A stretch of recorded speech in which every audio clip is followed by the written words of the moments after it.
Okay, so I just hit record. So this is 2 Minutes in the Middle. I'm Craig Huey. I'm Jason Peterson. And we were talking, having such a good conversation. And Jason's like, we're wasting all of this. We really got to turn the mic on. So we just turned the mic on kind of mid conversation. And I think what inspired all of this was the SolarWinds hack, the hack that happened sometime 4 or 5 months ago, but apparently just became open knowledge this week. And this is apparently the Russians, and just kind of walking through, mechanically what happened in this hack. And again, more interestingly, how do we respond to this? Jason, you were talking earlier in giving kind of a really in-depth of how a hack like this happens. And I find that stuff really interesting. Maybe let's unwind a little bit and just talk about what SolarWinds is, where they're kind of positioned in an IT shop, and how somebody could actually hack using this type of software. Sure. So whenever I start getting too detailed or go too deep and it sounds boring, you let me know. But let's start with SolarWinds. So SolarWinds is a company that makes a bunch of security and monitoring software. And let's talk for a second why this is important. For a software or hardware or any kind of company that runs software or hardware, which these days is just about anything, it's important to have a view into your networks and servers and understand, are they healthy? Are they running successfully? Are they performant? Are there any leaks? Is there data going out that we don't expect to go out? Are my machines up and answering the traffic that they need to? So for example, SolarWinds will make software that watches your server remotely and says, it's up. And as soon as it's not up, it'll send you text messages or it'll send you an email or whatever. So that's what they call alerting.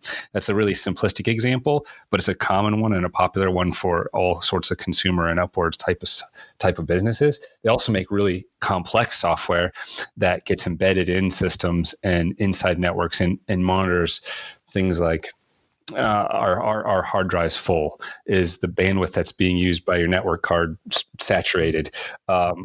What is the health of the system? And try to proactively alert you to problems before they're viewed by anybody using those systems. So this software and the kind of products they make, while there's a lot of competitors, they're very successful because if you want to be a highly reliant company that produces your products that's usable by many thousands, probably simultaneously, it's just so important to have that view. In particular, because systems are so complex and IT staffs are small, that kind of thing.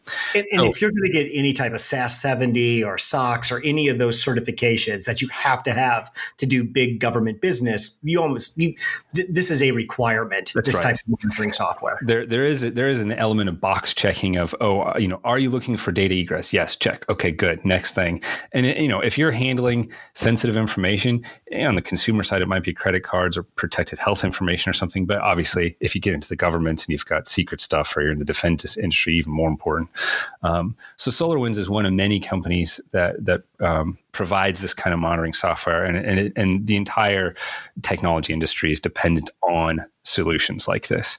So if we go back in time, before the modern era of the operating system that everybody uses, like Windows 10 or your Mac OS, let's just even say 10 or more years ago, there was tons of controversy over how poorly written Windows in particular was, and how widespread security issues were perceived to exist in that software. Microsoft was put under a lot of pressure to clean this up. They kind of pivoted, hired lots of people to focus on flaws in the Windows operating system itself, and not just Windows, but the Office tools, Word, Excel, that kind of thing that everybody uses every day. They spent years cleaning up holes. And the way they clean that up, because once you've bought your computer with Windows on it, your only way to get these sort of fixes, plug these holes, is you download updates. Probably everybody's familiar with Windows Update. 10 years ago, it was a huge pain in the butt, because every time you log in, this thing would pop up, oh, hey, you got to download some updates or whatever. Over time, people got sick of that. So what do? You automate it. So what Microsoft and many other companies figured out is this is just software that has to be patched over time and regularly. So let's do it in the middle of the night. 2 a.m., your machine wakes up, goes out to Microsoft, says, hey, here's all the security patches I need to download, install them, reboot. And in theory, the best case scenario, you sit down to work the next day and everything just keeps humming and you're fine. Maybe you had to reopen Word or whatever. But this actually was very effective. There were, software as a service model became associated with something like a complex piece of software like Windows, where it was regularly updated, performance fixes were applied, security patches were plugged, that kind of thing. And this worked, and it's still the model used today across the entire industry. The problem with this, when it's automated by its nature, you have less human interaction there. So what these hackers, in this case, it's believed to have been Russia, figured out to do was let's inject our malware, our malicious software into this pipeline that automatically pushes out patches everywhere. In this case, they used SolarWinds because SolarWinds is extremely popular amongst not just the commercial industry, but the government and defense industries for that monitoring software. And they got to push out security patches too. So they attached themselves to this update process, pushed out the malicious software many months ago. And, as these automated systems get patched, nobody knows about it. They just accept that these are all the security patches that need to go on. I install them, onward we go. And they're very smart about it because they push them out and then they just let it sit there and they let it propagate. And you work in tech. So a modern network facility, a modern data center couldn't operate without all of this automatic updating that goes on and be up to date with their security software. Yep, that's right. I mean, if you think about the scale associated, most of these places have so many actual computers to patch and a small number of staff. So it is pretty much required to make this stuff automated. And one of the things that the industry is going to be very self-reflective on is how do you ensure the sanctity of this update process. But as it be what it may,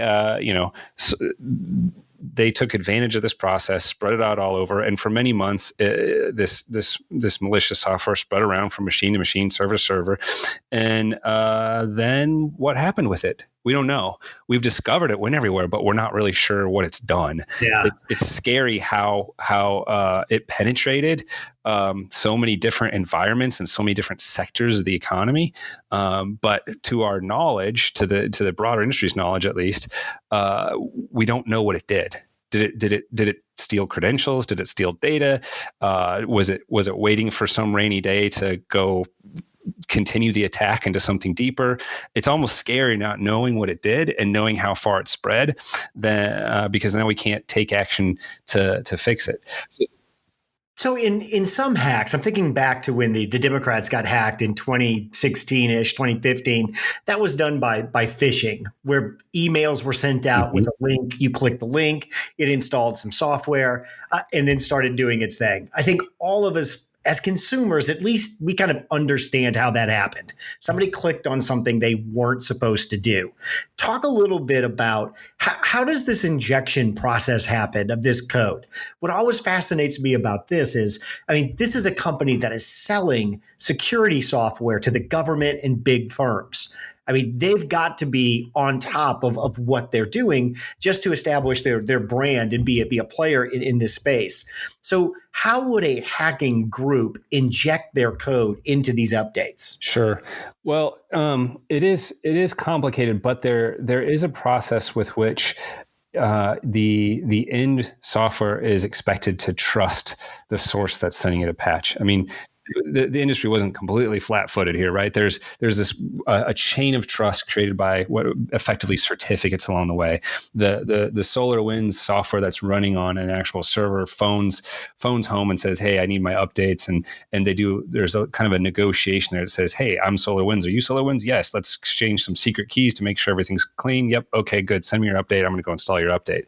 So ultimately, what happened is SolarWinds themselves got hacked. Somebody found a way into their network, and I don't think they've determined how this happened yet. Maybe it was from a phishing attempt from some employee, but they got into the source system, in this case SolarWinds, and they were able to change the certificate trust chain so that they could put their software in and make anybody else phoning home accept that it was legit. Okay. So That's fascinating. So this yeah, hack had to originate at SolarWinds. yes. They had to put this in the software that allowed them to step in front of that whole security process and make their code kind of trusted. Yep. And so, there's the old analogy of you're only as strong as the weakest link in the Yeah. chain. In this case, SolarWinds was the weak part of the chain. Now, I'm sure that as sophisticated of attack this is, because there's some evidence that suggests this process was developed and implemented over a year. Probably anybody could have been a target. So in this case, it was obviously smart to pick something like SolarWinds because it's so trusted and reliable and used. I'm sure there'll be some reflection at SolarWinds of what could they have done differently, what security process on their end failed. But it's hard to just pin SolarWinds as the problem, right?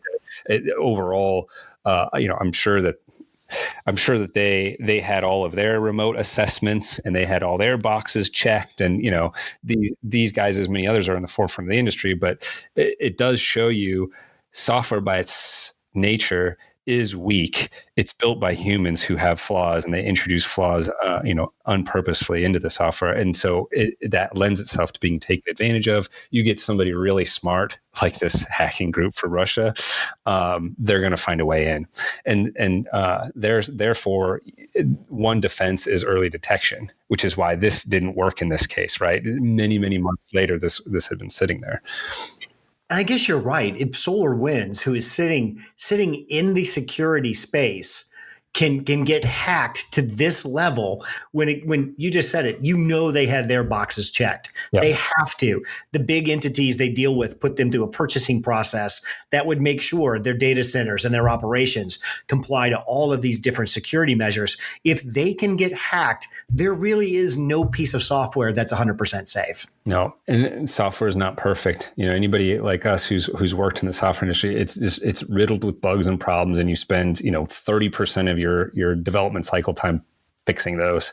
Now, Jason, that's a podcast the world needs. A team of developers, when they get done building a big piece of software, they podcast about the process that they use to build that piece of software. I'm sure we'd find it interesting. I'm sure it'd bore lots of listeners, but not a big audience for that one, probably. No, probably not. So one of the things too they've talked about is the networks have become so infected that use SolarWinds is they may have to physically just replace the network. Give us a high level.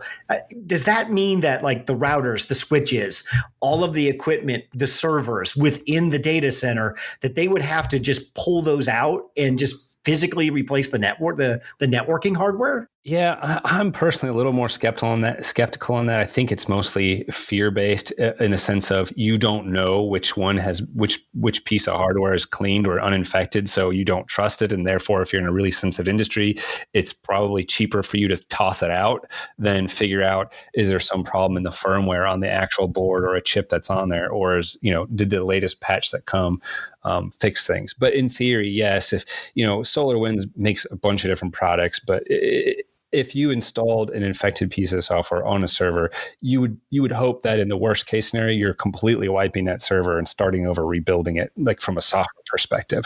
But I think what happens from these kinds of turn to the story is researchers who are fearful that this isn't just a software thing, that maybe something got embedded in the actual firmware, which runs the device interrupt and the controller aspects of the physical hardware in the machine, in which case, if you can't trust that, you throw it out the door. It sounds a little reactionary, but that shows you where, when we don't know what's actually the result of this sort of hack, where fear kind of takes over, and you think, okay, well, I'm just going to switch to, I'm going to go buy something off the shelf that never had this installed before and replace a router or a switch or an actual physical server machine and start from scratch there. And maybe for the business, that actually becomes less expensive than spelunking through some compromised server to find out what needs to be cleaned out. And you just brought up a great point too, that if you've had something really bad like this happen, you fall back on the most known products in the space. You don't take a chance on something new or something that may be better if it doesn't fall into what feels like the safest decision you could make right now. That's right. Yep. Because if I'm Solar Winds, we are fighting for existence at this point in time. That's right. Yep. And security groups within any company are going to take flack, fair or not, for, oh, you picked Solar Winds. What's the replacement for that? Well, there are plenty of competitors. I would almost argue that you're probably safest sticking with Solar Winds, because there's going to be so many eyes on that process now versus somebody who's never spent time on the front page of the paper. And I think it's hard for people who have never been inside a modern data center. This is a data center is the big building that houses all the equipment that Amazon needs to make all of their magic happen. It's really hard to explain the size and the scope of some of these operations to folks. Yep. And what you're talking about, the physical hardware, I mean, we're talking tens, maybe even hundreds of thousands of physical pieces of equipment that you would have to go through and try to determine, is this infected? Is this not infected? Yeah. You walk into a modern data center that's, the size of a warehouse, filled with hundreds or thousands of refrigerator-sized cages holding racks and racks and racks of machines, and you figure out the model for what's going to host the kind of software you need, the mix of servers and routers and switches and any other hardware components in there, and you repeat it over and over and over and over again to serve enough customers at scale. So the problem then is repeated over and over again and magnified by the size of and scope of the data centers and machines there. So Pompeo has come out and said this was clearly Russia. I think that was his quote, that this is clearly Russia was behind this. Yeah, there seems to be pretty quick consensus from the security industry on who caused it and the history of the Russian hacking group that's done that. And it is fascinating that somebody in the current administration finally admitted to that, which brings us to one of the questions you asked, which is, what is the response to this? Overall, Trump hasn't spoken about it at all, and we obviously know he's had a somewhat cozy relationship with Russian leadership. Versus the counter to that is Biden's, coming out on paper. I don't remember the exact quote, but basically, whoever did this will pay dearly. What does that mean? When does that occur? Does it wait till February? Do people still remember this in February? And yeah, we've just never been able to calibrate what is a response to a cyber attack, to a hack. Is it to hack back? But to your point, this took years to pull off. It took years to pull off, and it went into the all right. And what's an appropriate response when you don't even know what the impact was? Yeah, like we don't. There's clearly financial damage in the sense of cleanup and research and investigation, but we don't know if data was stolen. We don't know if there was the potential for something much more nefarious of taking down some sort of infrastructural based systems or something. So how do you have a measured response when you don't know what the intentions were, other than to assume that they were malicious? And then, I think one of the points you were bringing up that's just fascinating is we as a country and really a culture steeped in history of physical military response. We're in a different realm here. You can't fight this kind of threat with tanks and F-18s. You have to have a highly intelligent and motivated, almost white hack computer engineers, lots of academic scientists and security researchers on a government payroll that could do some sort of coordinated, measured response. Do we have that? I'm sure we've invested a lot in that in the last few years, but are they in the position to be able to do anything? And do we even know what we would ask them to do? This will be really interesting to watch. And I don't know if this means that our country in general needs to rethink what defense looks like and where we appropriate our money for defense. There's a great line in the movie The American President. That's the one with Michael Douglas. Yeah.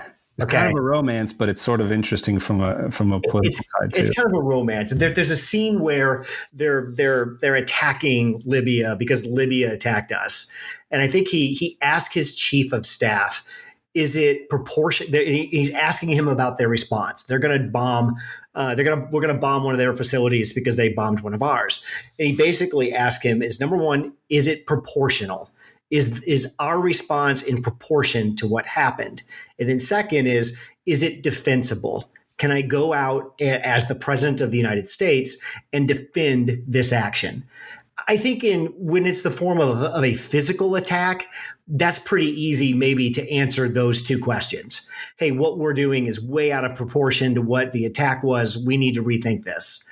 And defensible. We are going to have to, if you attack someone physically using your military, you have to defend that on an international level. I don't think we've ever been able to take those two questions and formulate an answer for a cyber attack. That's right. And this is such a technical topic. How do you straight talk with the American public on what is defensible? I mean, we just spent probably 20 minutes talking through the background and the current state of this thing. You don't have that kind of time to explain to people why you're going to spend billions and potentially escalate to physical conflicts because of a hack, a cyber attack. So would the president of the United States sign an executive order to launch a cyber attack? Aren't cyber attacks illegal? I mean, what Russia did violated any number of laws. That's right. Well, we have pretty strong confidence that the U.S. government's done this before. A few years ago, we worked with the Israelis to launch a cyber attack and ultimately place malware in Iranian centrifuges in a nuclear plant, and it was highly successful in its results. And I think people who paid attention and read that had a small bit of admiration for here was something that was perceived to be a real threat from a country perceived to be a real enemy, and here we did something proactively to neutralize that threat and potentially protect the millions of people from being harmed by it or something. But that is kind of a one-off that we're aware of. How well prepared are we for this threat or the next one? How do you explain that to the public? What kind of funding have we given that?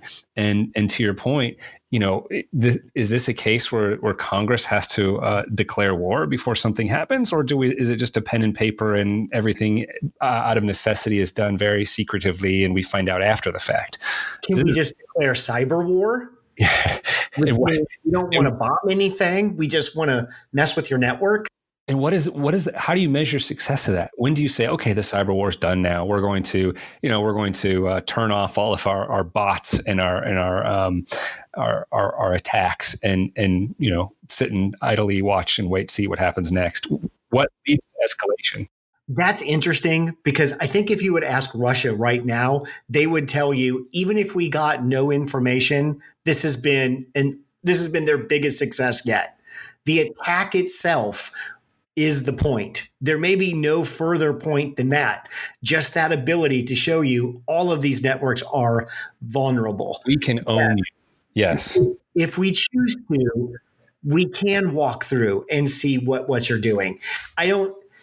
Because you're right. It's hard to figure out, hey, were they going after a specific piece of information? Is that what these hacks are for? And is there a difference between like your example with what we did with Iran with, hey, we know this is happening. This is a policy that we don't agree with. And we're going to try to be surgical and go at this specific military operation. That's very different than targeting a company that has over 100,000 customers and you just blanket go at everybody. Right. Well, there is from an adversarial perspective, there is an advantage to creating FUD, fear, uncertainty, doubt. We as Americans feel like our technical infrastructure is weak or inferior to our adversaries, perhaps.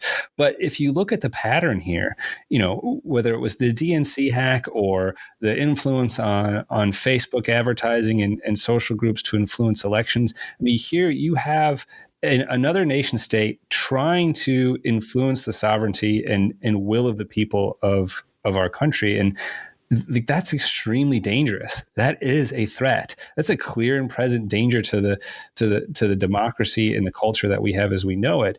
And it should be taken very seriously. And we should think that it is owed a response. And it's extremely difficult to think through what that response is. And because of all the complexities you just brought up, it's probably easier to ignore it and think, well, they got away with it this time, but we'll be ready for them next time. But at what point does the aggressor have to be punished for attempting to not just sow chaos and doubt, but potentially really impact something like our electoral process?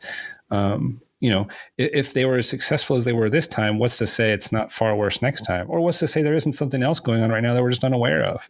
And that's where you want it to be punitive so that the aggressor doesn't feel like they can go do that whenever they. We spend billions of dollars for boots on the ground military resources. It's famous that our military is a jobs works program. We build equipment that the Army doesn't ask for. We build planes we don't need. I think the analogy that I use is we're Sparta in some ways. We spend more on our military than the next 27 countries behind us. 26 of them are allies. There's no real way that you can justify our amount of military spend. There is no argument about fight them over there instead of fight them in here. That when you take the totality of what we spend militarily on physical equipment and people and fighting on the ground, that makes any sense. Other than to interrupt you, other than to say it creates a very strong sense of security. When was the last time you were worried about somebody invading our country, crossing our borders? Right? We feel so strong in our physical military capability. It would be insane for anybody to do that. The last time we were fearful for our own way of life militarily was probably in the 80s when we thought maybe there was a potential for a nuclear war. And so maybe the argument there is, well, we spent all this money on this physical military as a deterrent to anybody attempting to cross the borders. It's so hard to see that occurring now. It's almost unfathomable that if you take the money away and you take the investment in that physical military away, do we not have to worry about that anymore? And it's such a part of our identity too as Americans. Our military, our military's history, our connection to the military. That if this is what we can't wrap our minds around a good cyber war. We don't know what that means. Why are we doing that? What are we actually doing? I think it's going to be really interesting in the next 10 or 15 years, but somehow we're going to have to figure out what does it mean when we fall under cyber attack like this, and what is our response to it. I think we'll close some embassies. I think we'll kick some ambassadors out. Perhaps we may pass a resolution condemning somebody. But other than that, I just don't think there's anything we can really do. I don't know what we can do, but I do feel strongly we have to do something, and we have to have the appearance of taking action, because it still feels like the early days of the impact of a cyber attack. And you just mentioned what's the world like in 10 years? The world technologically was so different 10 years ago, and we're so much more reliant on that technology now. Imagine in 10 years, if these kinds of attacks go unchecked, what kind of damage can be done to our way of life in 10 years as we become more and more reliant on technology. Today it's mobile phones and electrically controlled power and cooling systems, but who knows what that is 10 years from now? We can't even fathom how much more our daily life will be impacted by the pervasiveness of technology in our culture and our companies. That just to ignore this, or just to say, we're just going to close an embassy or whatever and wave our hands at it, feels like we do a disservice to our future selves, where this becomes more of a risk. And Trump, yet again, has this weird response to anything Russia. In a tweet today, he immediately tries to pivot this to China by saying, hey, everybody talks about Russia. This might be, and I think he even quoted like maybe or might be China. So on Friday, Pompeo comes out and basically says this was definitely China, to follow it up by, or I'm sorry, this was definitely Russia, to come out to where the president really offers no real new information or insight other than to say, yep, I've heard about it. I got it. It's all good. Oh, and by the way, this might have been China, not Russia. So once again, there's no executive leadership being provided by Trump on this topic or any topic right now. Right. And, it could have been presented differently. There are very real reasons to be mad at China. I mean, there's articles out just, I think, today and yesterday about the massive propaganda campaign to cover up how the COVID virus, the COVID-19 was originally spreading and the impact of it in China. And the ability for that government to lock down external communications, to influence internally how it was talked about and what was said. I mean, these are kind of things that we can be legitimately upset about, because if it was more open and transparent, it's possible, we as a country or the world as a united culture could have been, taking this more seriously, or maybe prevented real deaths. Who knows? But my point is, there is reason to be upset with China. There is reason to call out their behavior and the style of government that they profess, and that also true can be Russia's not good either and not doing good things either. And I don't understand why attention has to shift from one to the other. In this case or any other. We've just lost the thread that two things can be true at one time, and that truth is more important than narrative. Both there can be multiple narratives at one time too. China can be doing things that we need to pay much more attention to, and we need to develop a strategy for roping China in. And Russia just hacked the shit out of us. Those two things can happen in parallel in the same universe at the same time. And I think both they require government response, possibly, some sort of technological response. In the case of the China side, clearly there's a problem with communication and transparency, and having some, maybe if we had a better ability to hack into that system, we could have just their government's systems, we could have discovered things earlier too. The problem with this is, one of the political problems with this kills maybe the opportunity to put the Russia thing to bed. Because the Russia thing, and we're just talking pure politics now. As a Democrat, I am a Democrat. I am interested in getting more Democrats elected, and I'm interested in pushing the Democratic agenda. Russia doesn't help us do that. We turned Russia into a club that we allow the right and right-wing media to beat us senseless with, because we got way out over our skis, because people like Adam Schiff and John Brennan looked me in the eye every night on TV and told me, I have the evidence that President Trump is a Russian plant. Just stay with us. It's all going to come out. In some ways, we have done this to ourselves. I think that there's a real question with Trump and Russia, but unfortunately, because of the 3 years that we pursued it and how we pursued it, I don't think we'll ever get to the bottom of it. If we do, it'll be something that comes by way of a history book years from now. Yeah. And I think that's a good way to look at it. It has maybe some historical context and some historical significance, but right now, getting to passing laws and making things better and tackling real world issues, the Russia thing ain't going to get us there. Well, and they're not going away. And apparently neither is their sense of an adversarial approach to working with us. So we better be prepared. I think what people get confused, Russia is not the Soviet Union. The Soviet Union was a nuclear-powered, world-dominating superpower. Russia is a country that has an economy smaller than Texas.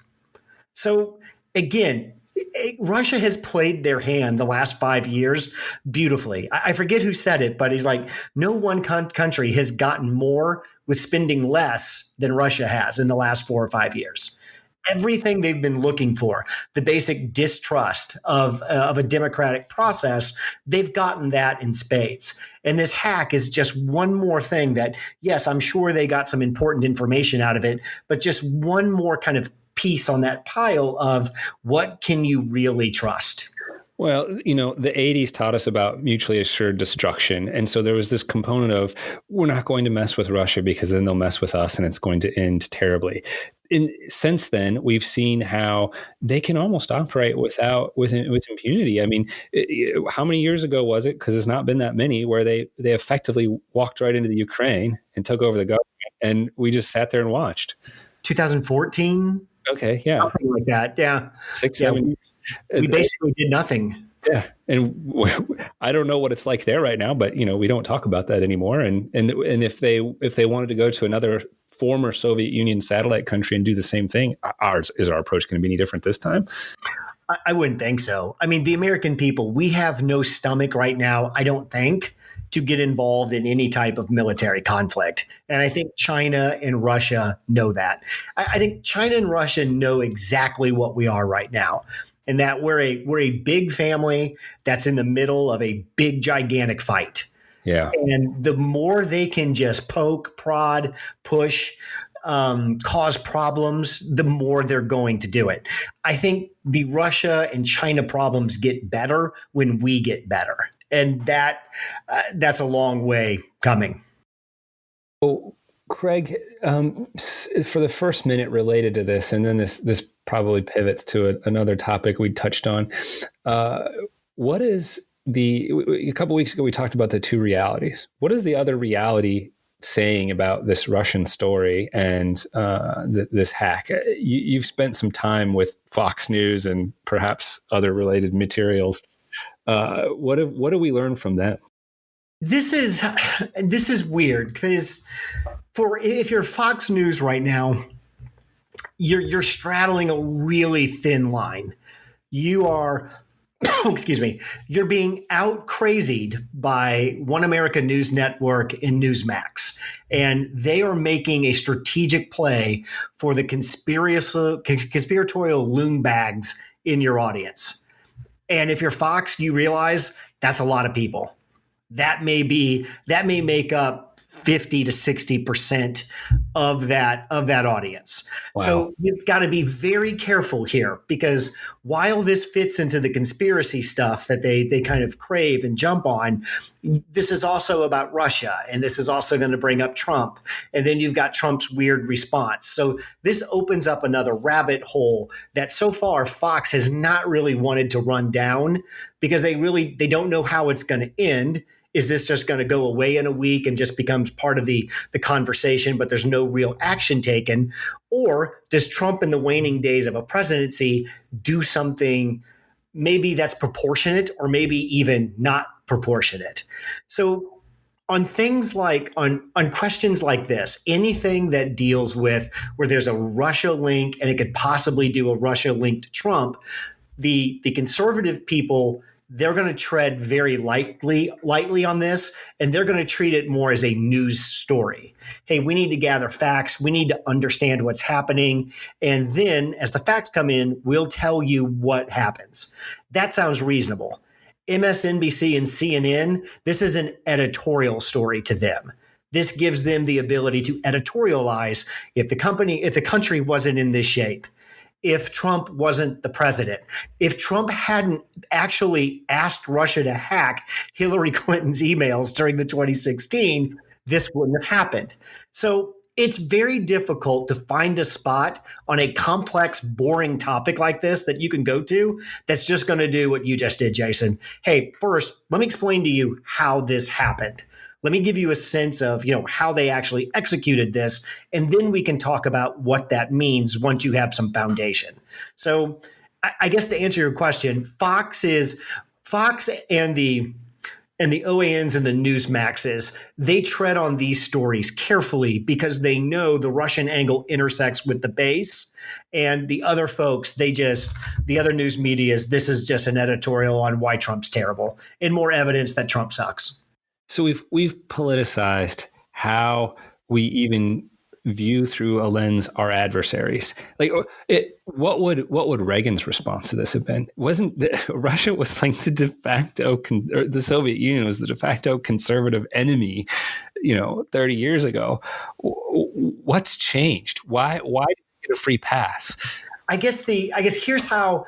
If this would have happened in the 80s, and maybe that's a great way to look at this, to put this story into context of 1985, Soviet Union commandos airdropped into Germany, physically invaded the United States consulate and 5 corporate headquarters or region or European headquarters of of American companies and completely stole all of their data. That's what it would have been in 1985 terms. There would have been shootouts, people would have died, and we would have been in World War III. But because this was Hillary's data, well, fine, free pass. Just don't come and do it again next time. And because again, it's like, okay, they did what? They did an injection into an auto update in a data center. Well, that doesn't sound as cool as commandos dropping in and shooting people. And I don't understand what that means. Right. I just think there's just a lack of context for people to understand hacks from a national security perspective.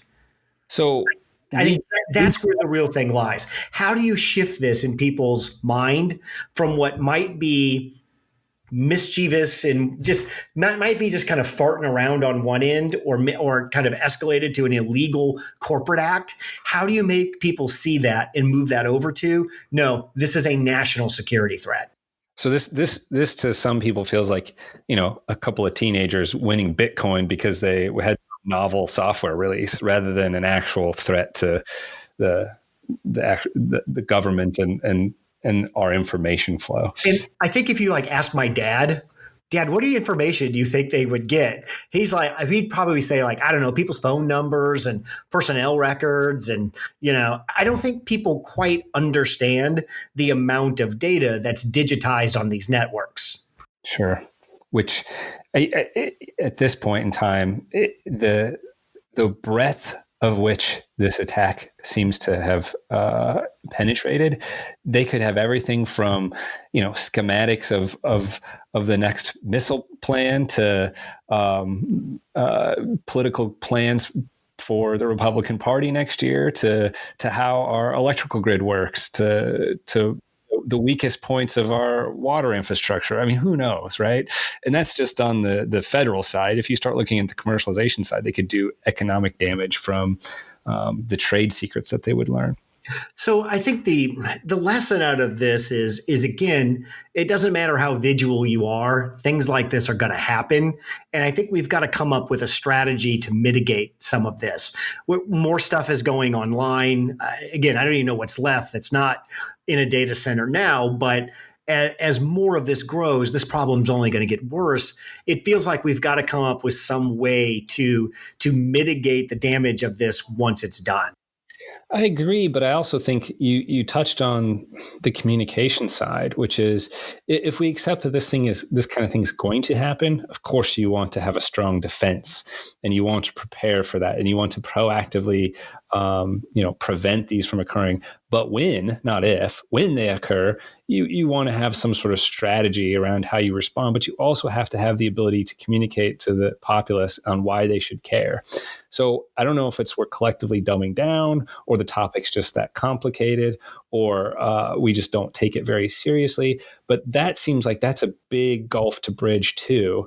How do you make people understand that this is in the best interest of their own country and how we know of our way of life going forward before it becomes something that pulls out the legs of our table underneath us and we look back and go, how come we didn't see that coming?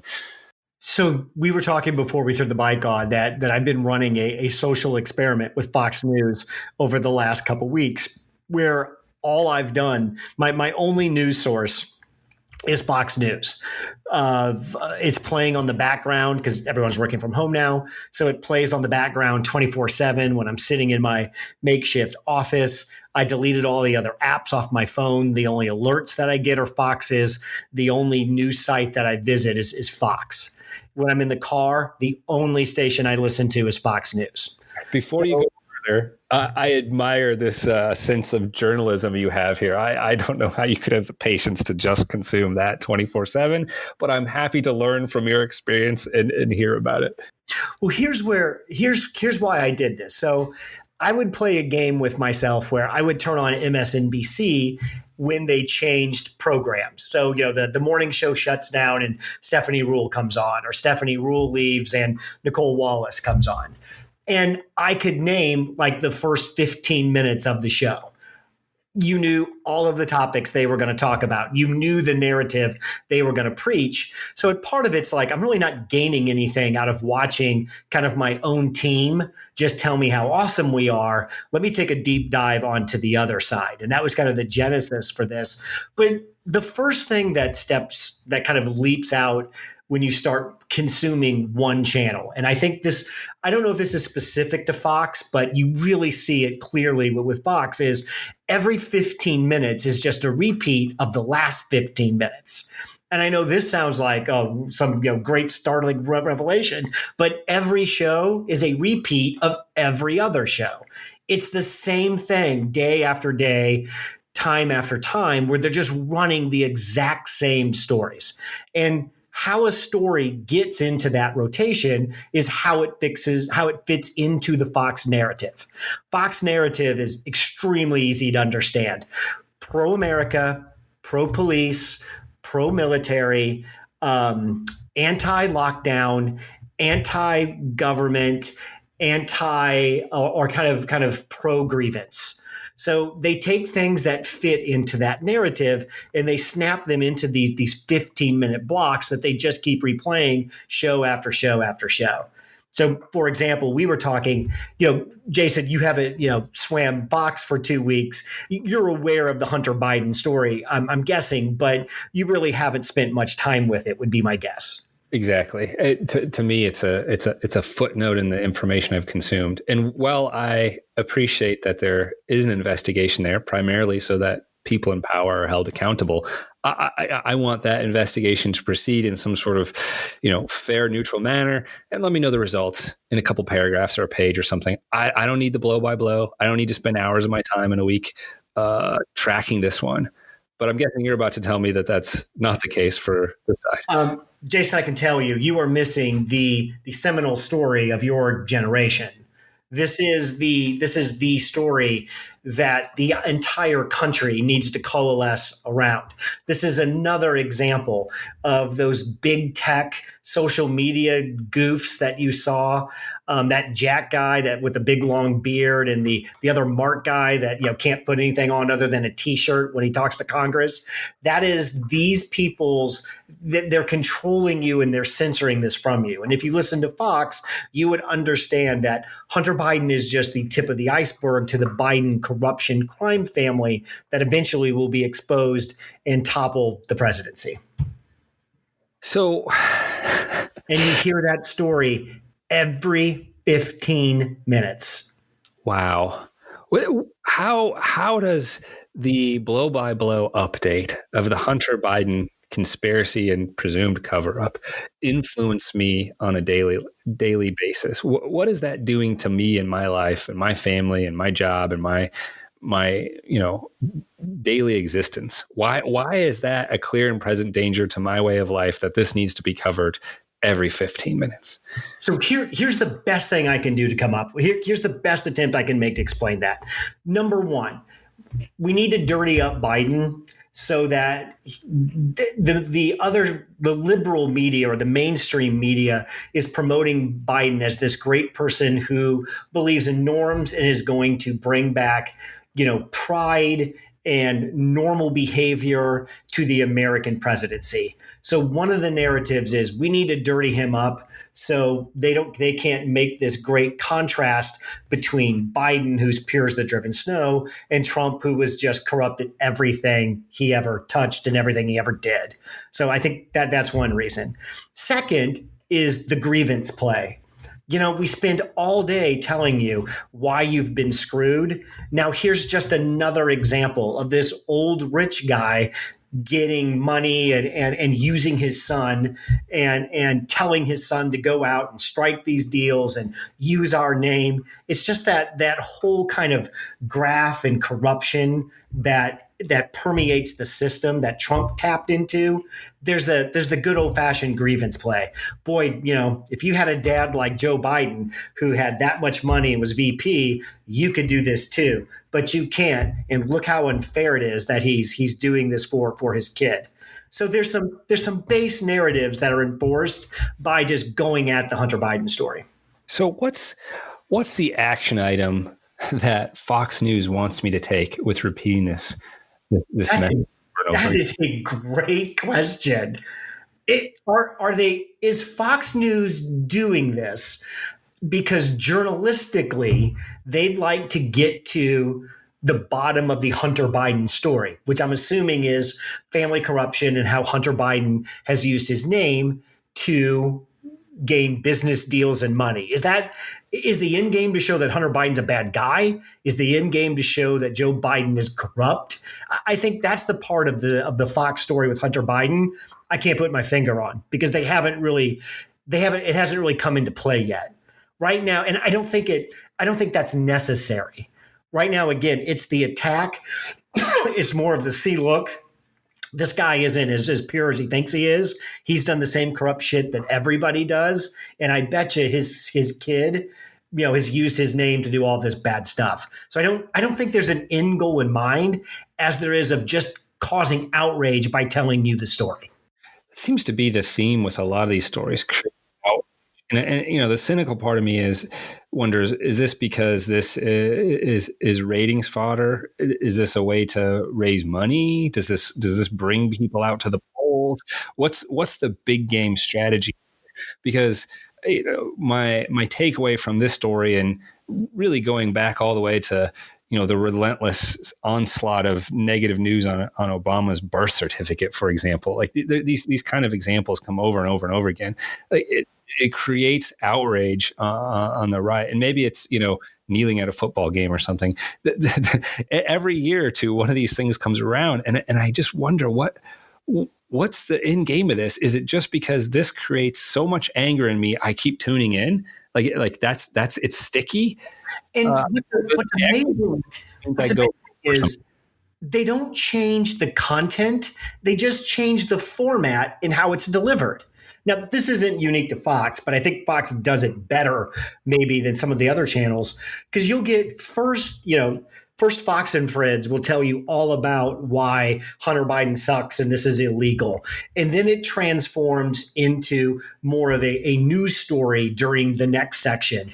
And then we get to the noontime where they turn it into now it's a panel discussion.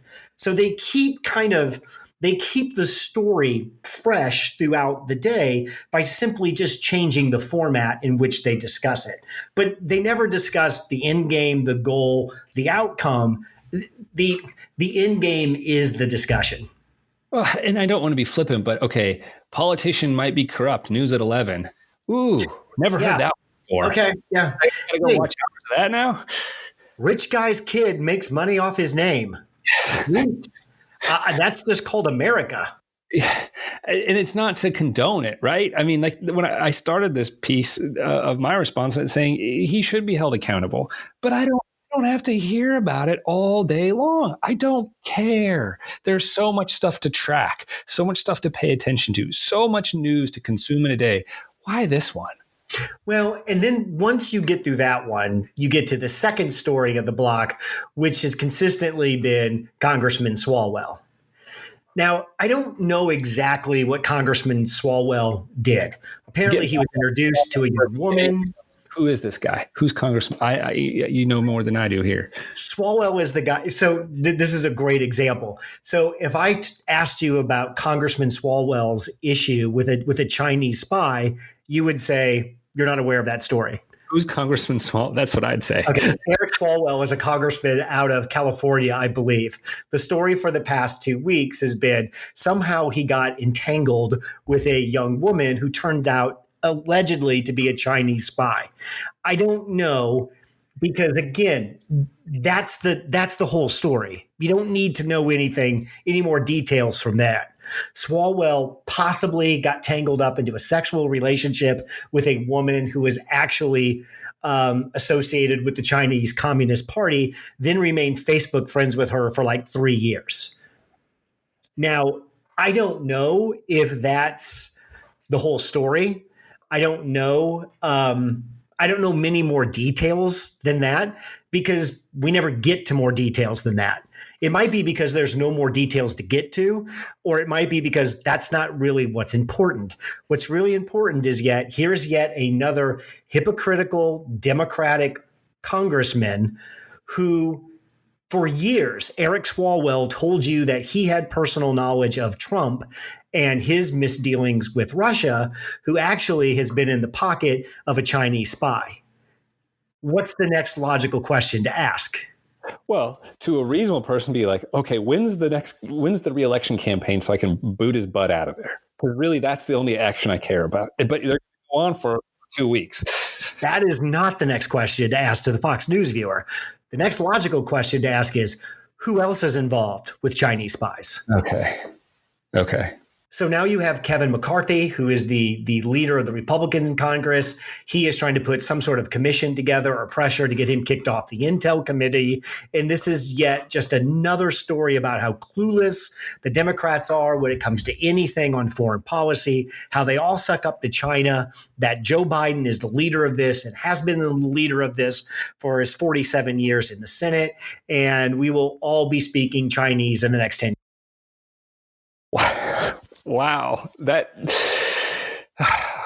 I appreciate the insight. That is fascinating. I am shocked that you've not heard anything about Congressman Swalwell.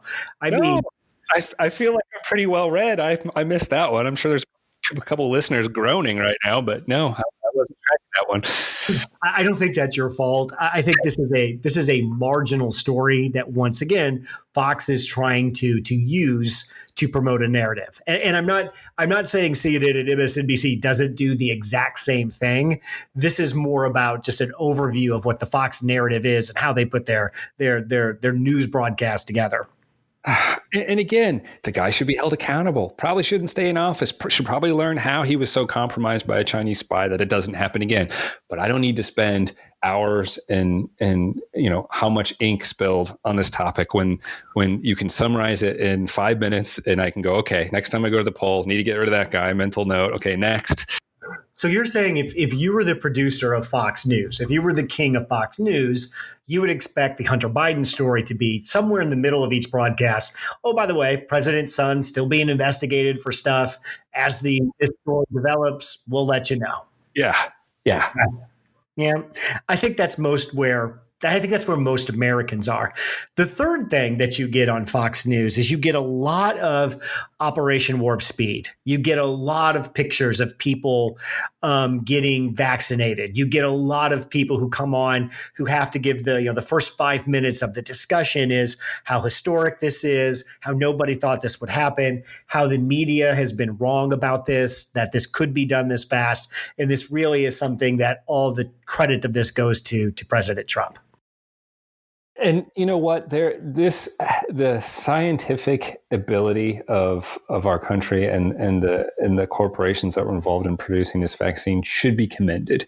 We should celebrate the ingenuity and the advancement and the speed with which we did it. The Pfizer one didn't even take government money, right? So there's that as an aside. But like, I don't want to disparage the fact that this is held up as a great example of our country's fortitude. Now, whether I give credit to Trump or not, that's a whole different debate. So I can appreciate that it's on the news. But you can fill in the gaps here, though, because what I also hear is you've got Tucker Carlson on there talking about how we can't trust the vaccine and there's microchips in it and whatever other false controversies being created to prevent people from accepting it. This is a positive thing. Populist. Yeah. Tucker did a really bizarre commentary, I think on like Wednesday or Thursday, where he didn't. And this is what Tucker does. Hey guys, I'm just asking questions, right? I'm not saying that this isn't safe. I'm not saying that you should just, take this vaccine because your governmental and corporate and big tech overlords are telling you to. I'm not saying that this isn't bioengineering of how they're going to track you and manipulate. I'm not saying that. I'm just asking the question. That's Tucker Carlson's grift. He always wraps himself into, I'm one of the few people that have the courage to ask a question. And we say, cool, you're right. People need courage to ask questions. What's your tech question, Tucker? And it's something so asinine and stupid that's why you shouldn't ask that question. Or don't you have enough journalistic integrity to follow that question up with some sort of evidence? Because if you actually have evidence and there's any potential truth to this, then hey, I'm glued. I want to hear all about it. But if you're just going to pose a bunch of questions that create, again, the FUD theory, move on. No thanks.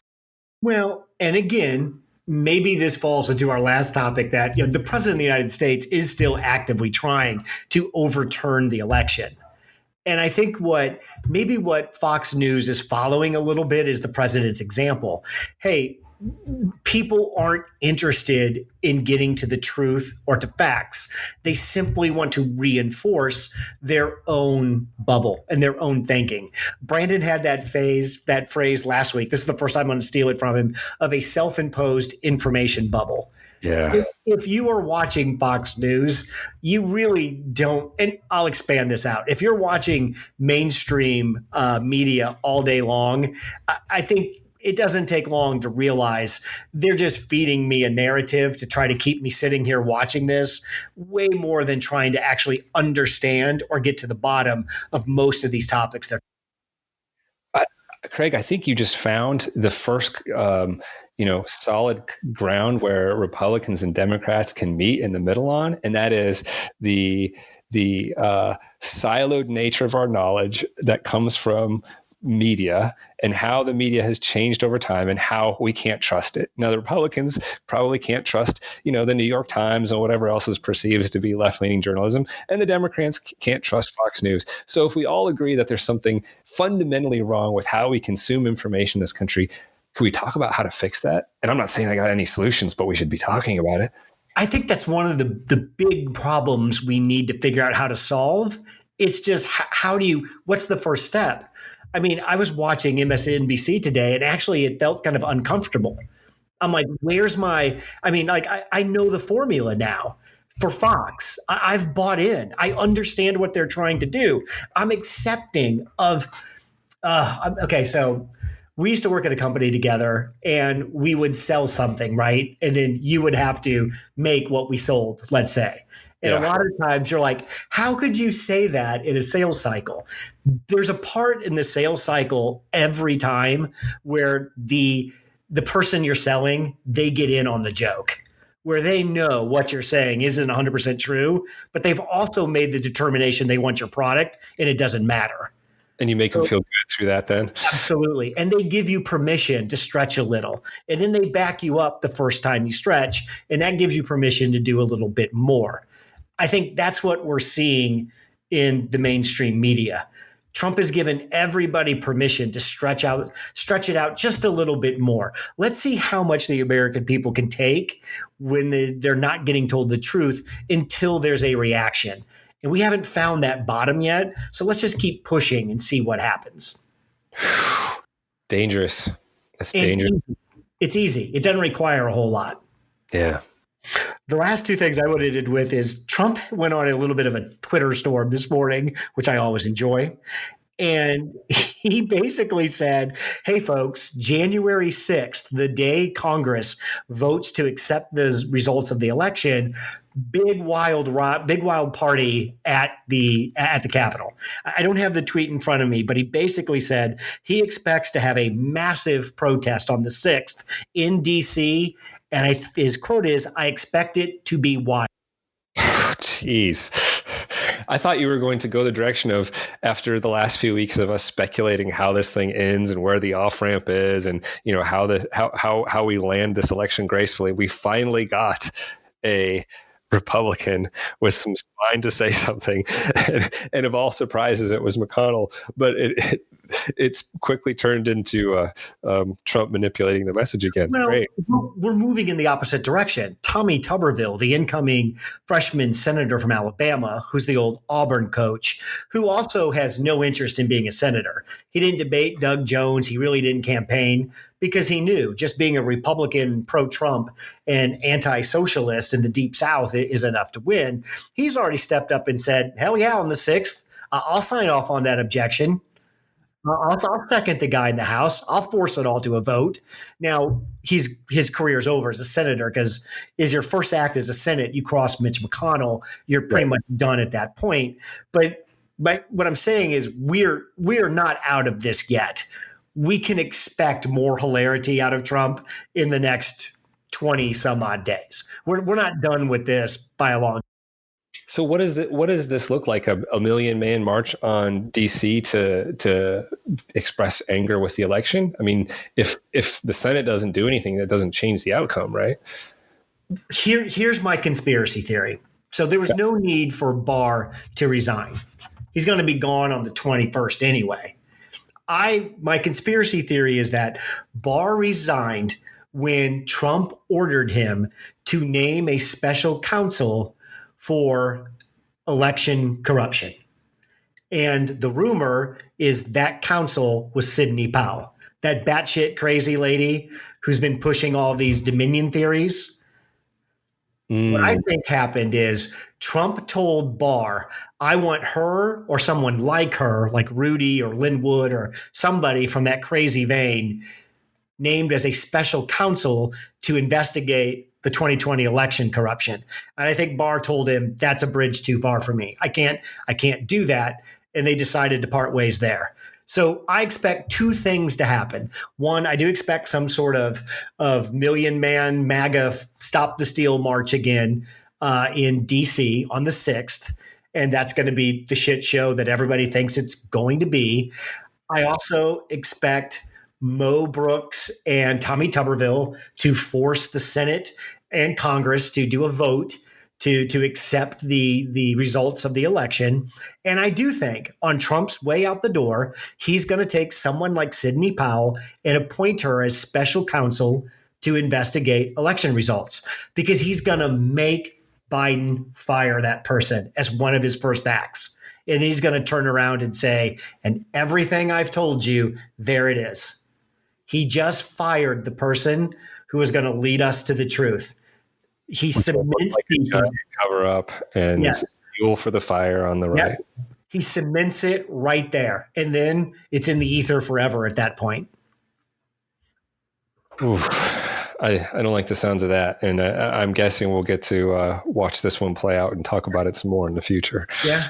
That's the only good part about it, is at least it's going to play out in public.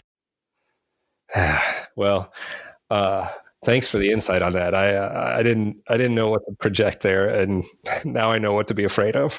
I could be totally talking out of my hiney at this point, but I still, there's nothing I've seen out of Trump that says he's just going to walk away quietly. I think he's putting his final endgame in play. There's no talking out of that end anymore. Anything's possible. You can't put this past the potential. It's all possible. All right, Jason, I think that's our hour. Thanks, man. Thank you. Thanks for listening to 2 Men in the Middle. Make sure to give us a 5-star review wherever you get your podcasts. Check out our website at 2meninthemiddle.com. Drop us an email at 2meninthemiddle@gmail.com or tweet at us at 2 Men in the Middle. We'll see you next week.